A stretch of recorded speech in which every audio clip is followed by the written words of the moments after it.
จ้ะ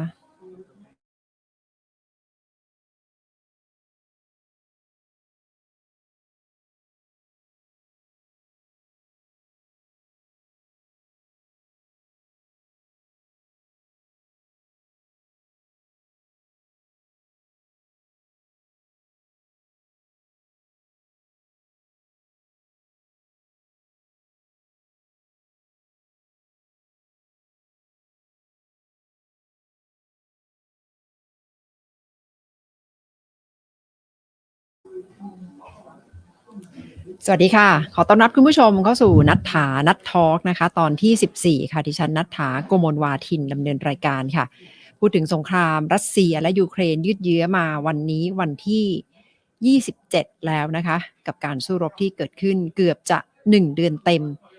ไปด้วยสัญญาณว่าการสู้รบก็คงจะยืดเยื้อ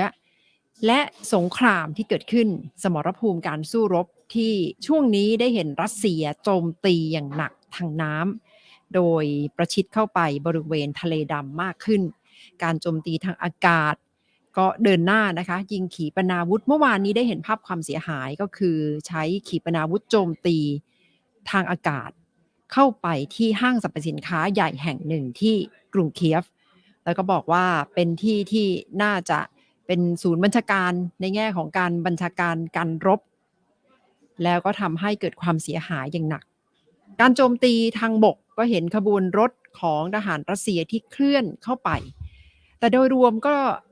น่าจะเกินความคาดหมายของรัสเซียนะคะที่ทางกองกำลังของยูเครนต้านทานไว้ได้นานขนาดนี้จากตอนแรกที่ประธานาธิบดีปูตินก็อาจจะประเมินว่าน่าจะยึดทางตะวันออกของยูเครนไว้ได้ภายในเวลาไม่กี่วันค่ะจนถึงวันนี้เข้าสู่วันที่27แต่ความสู้รบการโจมตีต่างๆที่เกิดขึ้น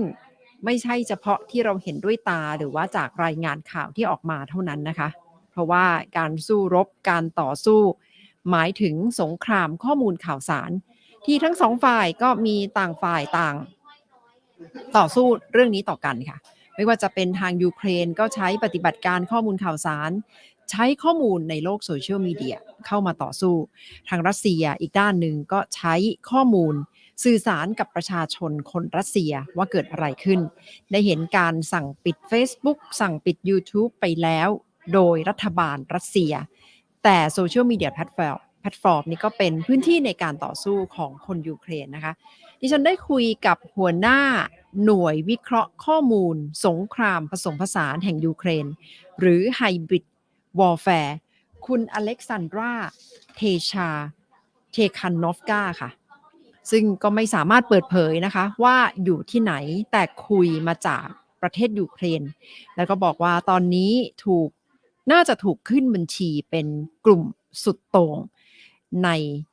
ยูเครนและอาจจะถูกตามล่าตัวเพราะฉะนั้นก็ต้องระมัดระวังเรื่องความปลอดภัยอย่างมากค่ะไปติดตาม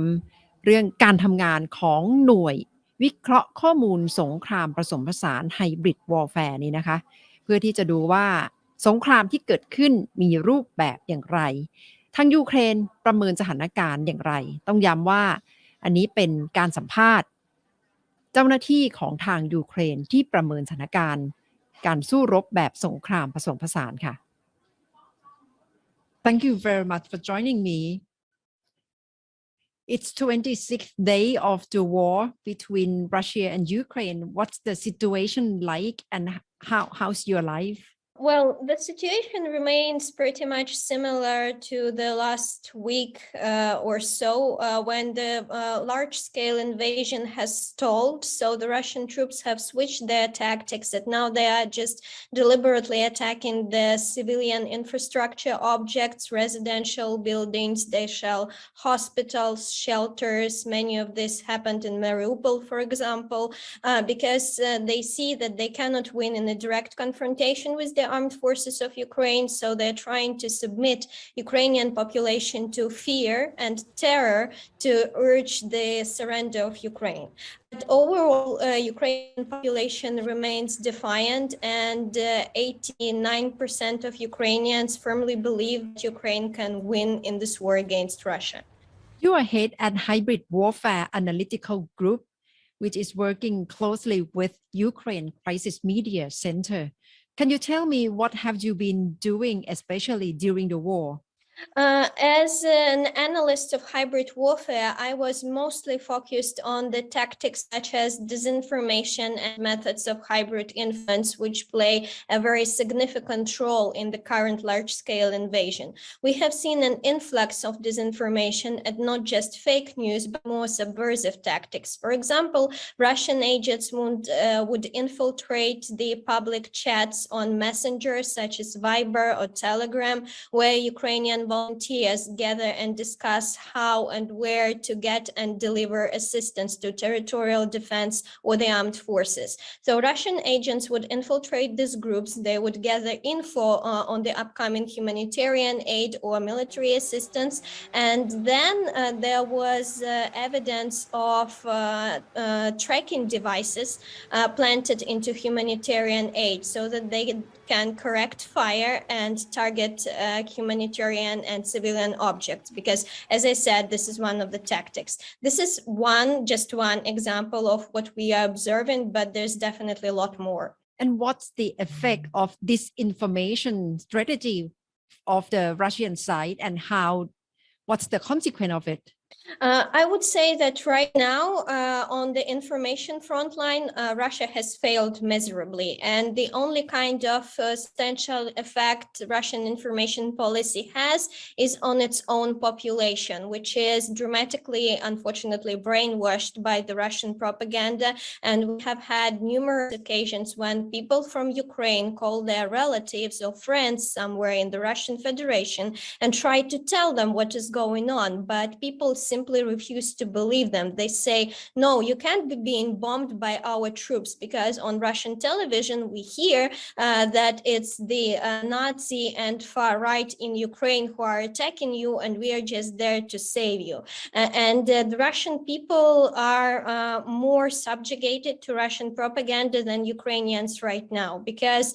before the large-scale invasion, there was a lot of, I wouldn't say pro-Russian attitude, but more of a neutral attitude in some of the cities in southeastern Ukraine, like Kharkiv and Mariupol. A lot of people there speak Russian language, but right now it doesn't really matter anymore, because they have suffered through this large-scale invasion, this bombing, this humanitarian catastrophe, and they no longer have any benevolent feelings towards the Russian Federation. And no amount of disinformation can change that. How do you see social media platform has become landscape of this warfare, and how does Ukrainian people or Ukrainian government use the space on social media to tackle with Russia side? This is a very interesting thing, because one of the first things that the Russian troops do on the territories they enter, they try to destroy communications, like they target TV towers, for example,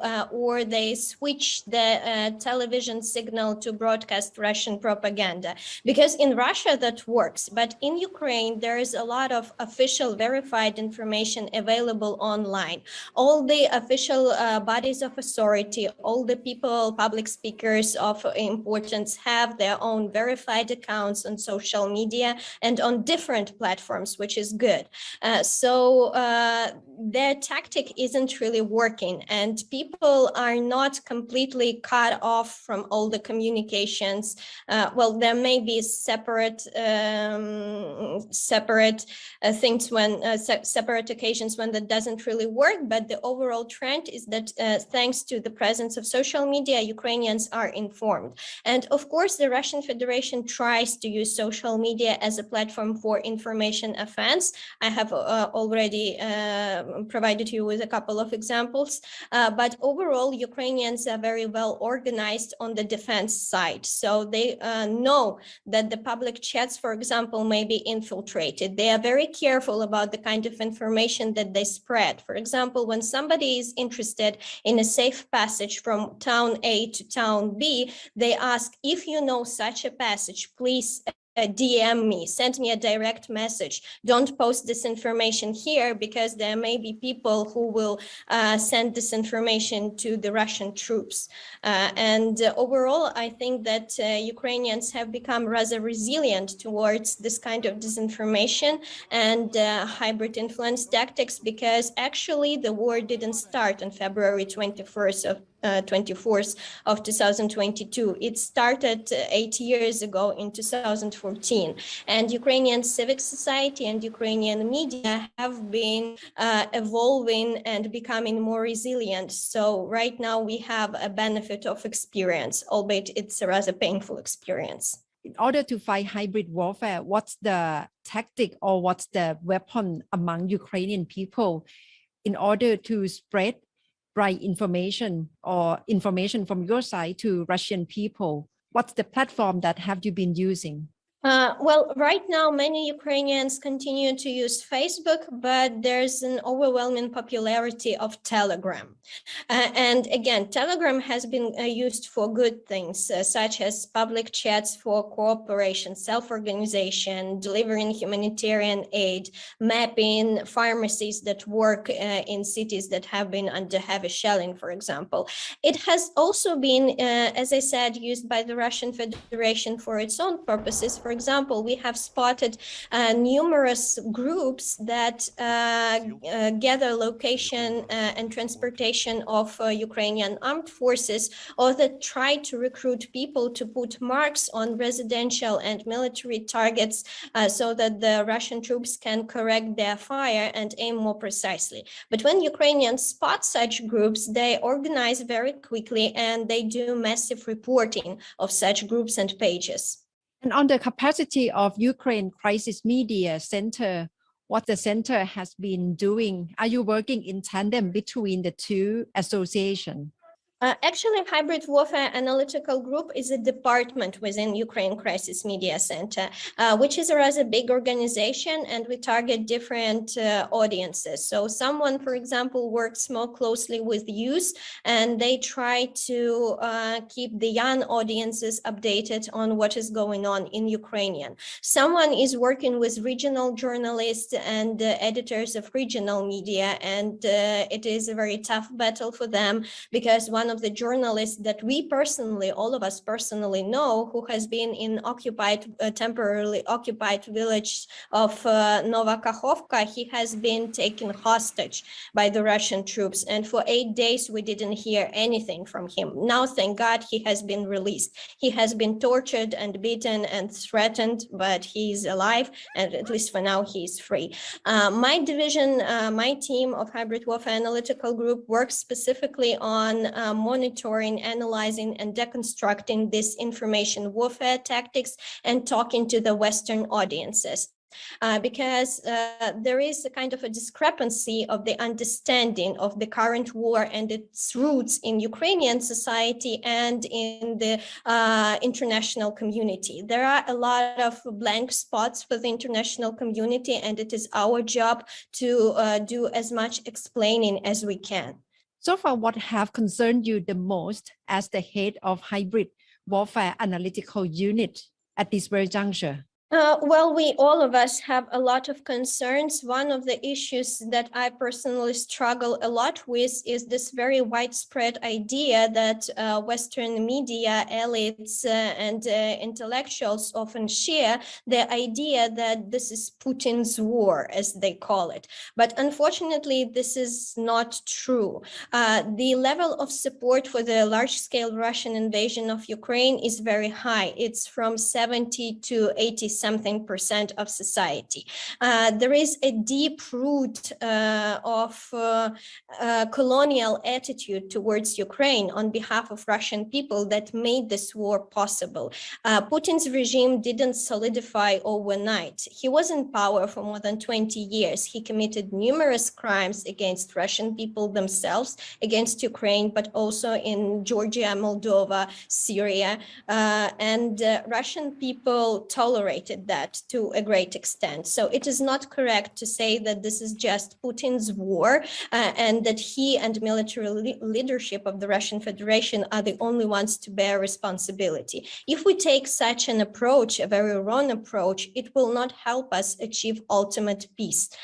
because we have to get a very deep and right, no matter how much it is uncomfortable for us, understanding of what is actually going on underground. Otherwise, we will just risk the repeat of violence on a greater scale. So what do you think international community should do more in order to try to stop this war?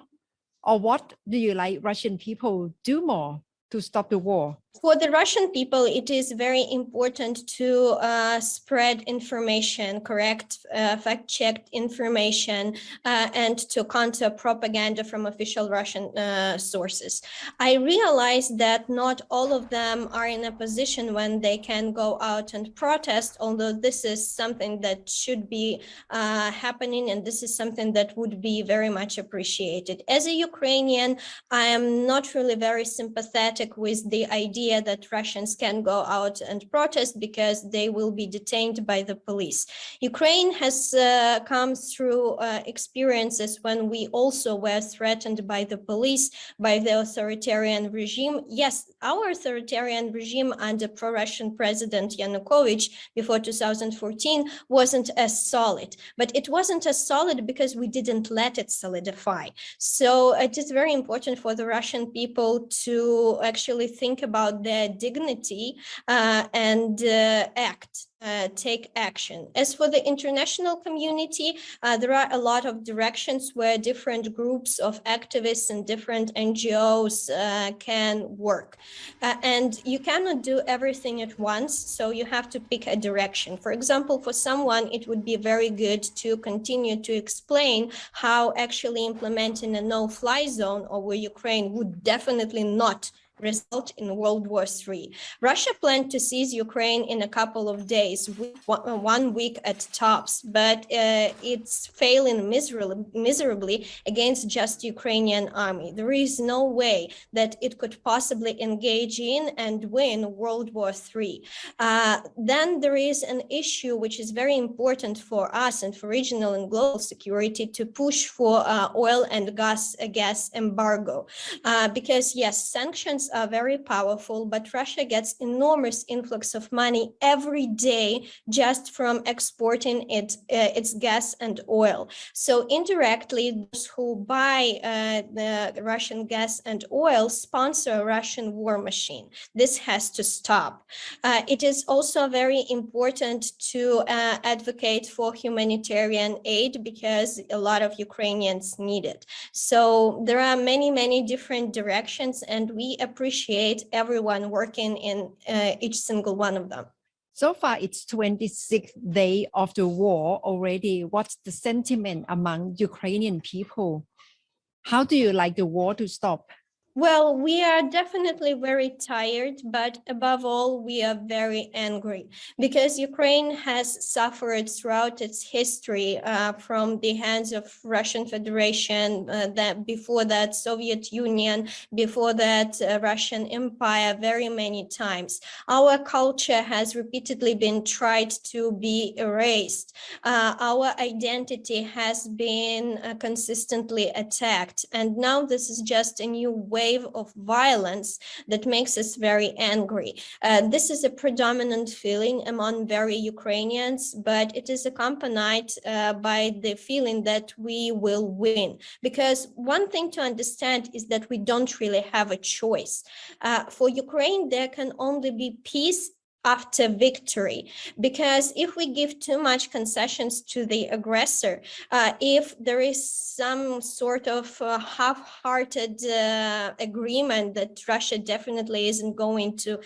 keep up with, then it will result in further destruction of Ukraine and Ukrainian identity and Ukrainian culture and us as people, just as a slower rate. You can see it what's happened in Mariupol, for example, fighting for which keeps going on. There have been reports, and unfortunately I'm inclined to believe them, that Russian Federation has been forcibly moving survivors of the Mariupol through the filtration camps to the Russian Federation. This is just an example of what is going to happen to us if there is no victory of Ukraine. So with that understanding, we realize that we have to fight and that we have to win. As I said, numbers of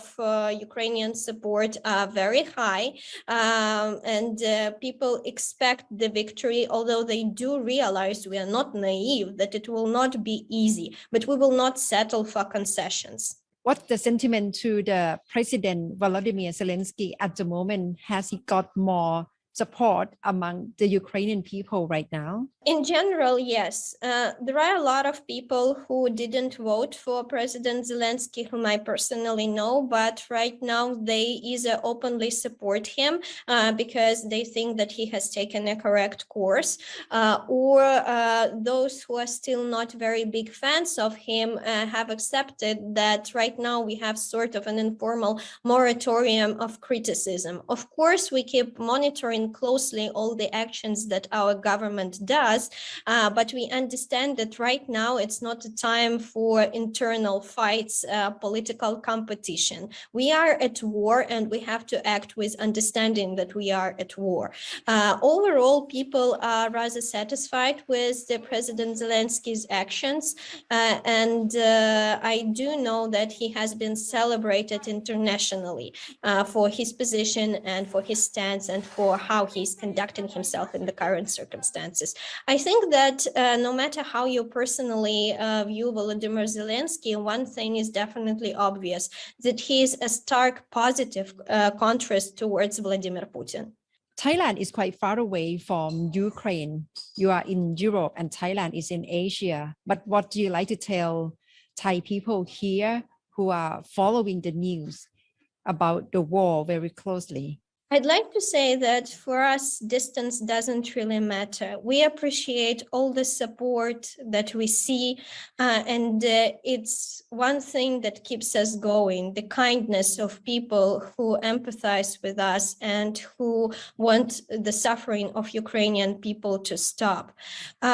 Russia is a very strong, in some terms superior enemy that Ukraine has been standing up to very successfully. But for us to keep going, we have to understand, we have to know that we are not alone, because being alone is a very horrible feeling. I do not wish this on anyone, as I do not wish sufferings of war on anyone. What about you yourself? Do you still having contact with your family, and what happened to you and your family? Unfortunately, I'm separated from my family right now. My parents stay in Kiev, which is very well protected, but it doesn't mean that the situation's calm there. They have air raid alarms almost every night. I can't remember when was the last night they slept peacefully throughout the whole night. My grandparents are also there in Kiev. I had to flee because of my position in the organization that has been labeled as extremist by the Russian Federation. I do not really feel safe knowing that I definitely might be on some of the lists that Russian security services have. I have no illusion that they will and that they can operate on those lists. So I'm staying in a relatively safe location, but I feel very actually tired. And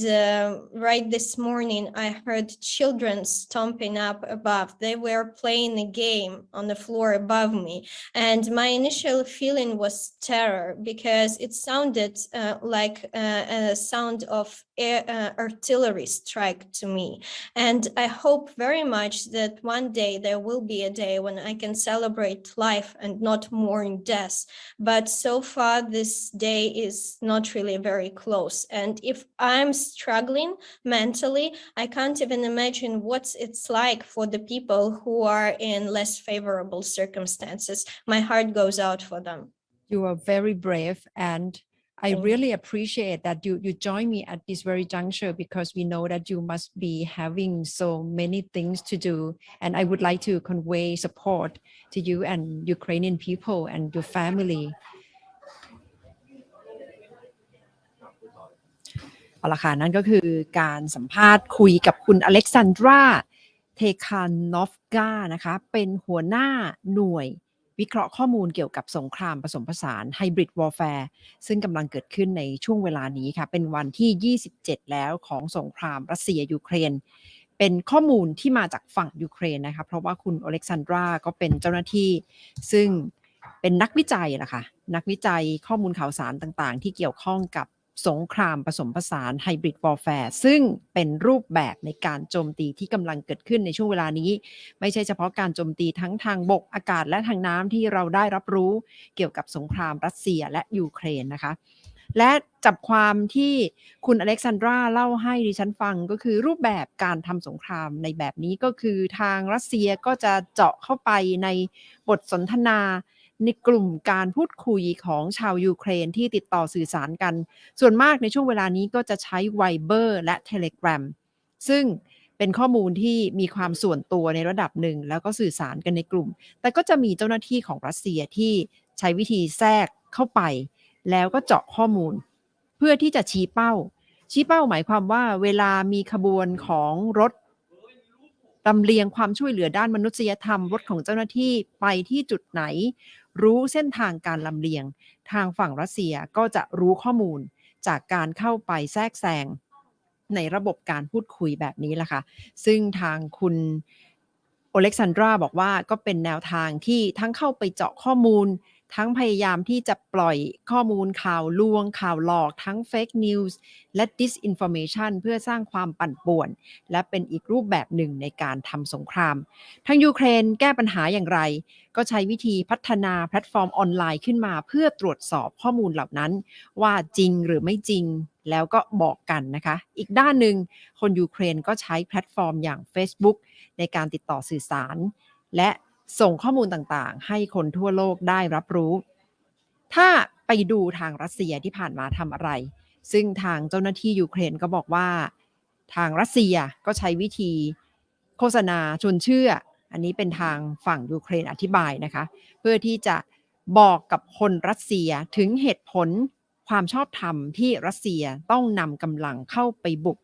ทางตะวันออกของยูเครนก็คือที่ดอนบาสแล้วก็นำไปสู่การสู้รบซึ่งช่วงแรกๆคนรัสเซียจำนวนมากก็ไม่เชื่อไม่คิดว่ารัสเซียเข้าไปบุกยูเครนจริงๆแต่เป็นความเข้าใจของคนรัสเซียว่านำทหารเข้าไปเพื่อล้มล้างกลุ่มขวาจัดและกลุ่มนาซีในยูเครนเป็นการบอกเล่าเป็นการสื่อสารออกมาของทางรัสเซียและอีกด้านหนึ่งทางรัสเซียก็เริ่มทยอยปิดทั้ง Facebook ทั้ง YouTube นะคะเพราะว่าสื่อของรัสเซียเองก็ไม่สามารถทำงานได้อย่างอิสระและในช่วงเวลานี้ก็เริ่มได้เห็นคนรัสเซียที่เริ่มเข้าใจสถานการณ์มากขึ้นแล้วก็ออกไปประท้วงตามเมืองต่างๆไม่ต่ำกว่า100เมืองมีรายงานว่ามีคนรัสเซียเองก็ถูกจับกุมไปไม่ต่ำกว่า 15,000 คนโดยรวมก็คือได้เห็นสถานการณ์การต่อสู้กันในเชิงปฏิบัติการของข้อมูลข่าวสาร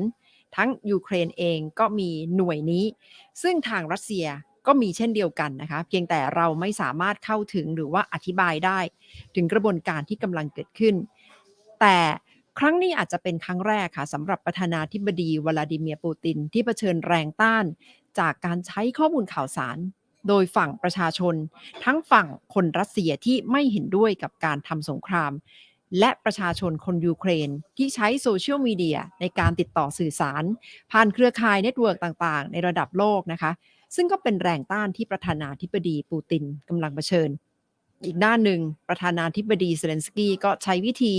สื่อสารผ่านทั้งโซเชียลมีเดียใช้วิดีโอเซลฟี่แล้วก็ไปกล่าวปราศัยกล่าววิสัยทัศน์ในรัฐสภาของหลายๆประเทศพร้อมๆกับโชว์วิดีโอโชว์คลิปข้อมูลเพื่อให้เห็นปัญหาความทุกข์ยากที่คนยูเครนกำลังเผชิญซึ่งก็แน่นอนว่าเกี่ยวข้องกับข้อมูลข่าวสารการเล่าเรื่องของประธานาธิบดียูเครนเพราะฉะนั้นการโจมตีที่กำลังเกิดขึ้นทั้งทางบกทางน้ำทางอากาศ ก็เป็นรูปแบบการทำสงครามในเชิงกายภาพอีกด้านหนึ่งที่เรามองไม่เห็นก็คือสงครามในเชิงจิตวิทยาสงครามในเชิงข้อมูลข่าวสารแล้วก็กลายมาเป็นไฮบริดวอร์แฟร์อย่างที่เราเห็นอยู่ทุกวันนี้นะคะและก็น่าสนใจว่าถ้าสงครามนี้ยืดเยื้อเกิน1เดือนไปสู่2เดือนแล้วจะเกิดผลกระทบตามมาอย่างไรเพราะว่าในช่วงเวลานี้บรรยากาศก็ไม่ต่างจากสงครามเย็นแล้วนะคะเห็นการทำงานในเชิงภูมิรัฐศาสตร์ของทางสหรัฐ EU สหภาพยุโรปและกลุ่มประเทศนาโตซึ่งล่าสุดประธานาธิบดีโจไบเดนก็ออกมาบอกแล้วว่าประธานาธิบดีปูตินกำลังมีอาการหลังพิงฝาก็คือถูกกดดันจนหลังพิงฝาแล้วอาจจะต้องใช้วิธีต่อสู้โดยใช้อาวุธเคมีและอาวุธชีวภาพอันนี้เป็นคำบอกเล่าออกมาจากประธานาธิบดีไบเดนแล้วก็เตือนว่าผลกระทบอย่างหนักจะตามมาตรงนี้ล่ะค่ะอาจจะนำไปสู่การปฏิบัติการในเชิงจิตวิทยาแล้วก็คงจะต้องดูว่าประธานาธิบดีปูตินจะตอบโต้อย่างไรขณะที่ประธานาธิบดีเซเลนสกี้บอกแล้วว่าน่าจะต้องคุยกันเพื่อที่จะยุติสงครามในครั้งนี้ตรงนี้ก็คือการประเมินสถานการณ์โดยนักวิเคราะห์ด้านหน่วยสงครามผสมผสานนะคะพร้อมกับความคืบหน้าที่เกิดขึ้นในวันนี้ค่ะคุณผู้ชมคะกลับมาติดตาม